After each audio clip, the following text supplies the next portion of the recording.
Welcome back. This is Deuteronomy 28, part 4. Today we're going to begin at verse 40, where it explains how we'll have no anointing oil to anoint our own kings. And the strangers that we share the land with will be above us always, and we will be below them. That will stand true if you look at those that come to seek refuge and how they're given programs to create generational wealth. And it's very difficult to create generational wealth if they lend EBT and cash assistance. Our sons and our daughters will be placed into captivity.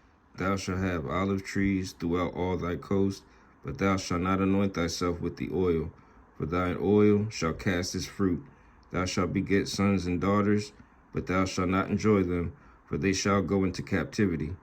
All thy trees and fruit of thy land shall the locust consume. The stranger that is within thee shall go up above thee very high, and thou shalt come down very low.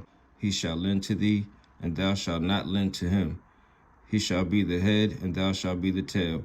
Moreover, all these curses shall come upon thee, and shall pursue thee, and overtake thee, till thou be destroyed, because thou hearkenest not unto the voice of the Lord thy God, to keep his commandments and his statutes which he commanded thee.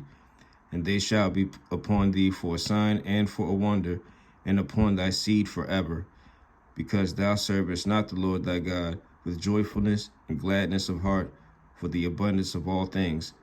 Therefore shalt thou serve thy enemies, which the Lord shall send against thee, in hunger and in thirst and in nakedness and in want of all things.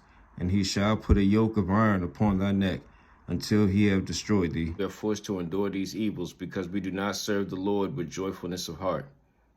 Let's look at Psalm 37:4. Delight thyself also in the Lord, and he shall give thee the desires of thine heart. Now we'll see that there's a fierce nation of enemies that will overtake us and besiege us, and they'll have no regard for the young nor the old, and will cause the man to leave the woman of his bosom. And I also find it very interesting that the American seal is an eagle, and in verse 49 it says, "This nation will be as swift as an eagle."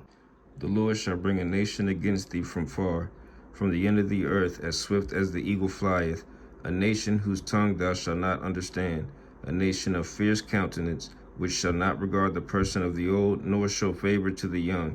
And he shall eat the fruit of thy cattle, and the fruit of thy land, until thou be destroyed, which also shall not leave thee either corn, wine, or oil, or the increase of thy kind, or flocks, or thy sheep, until he have destroyed thee.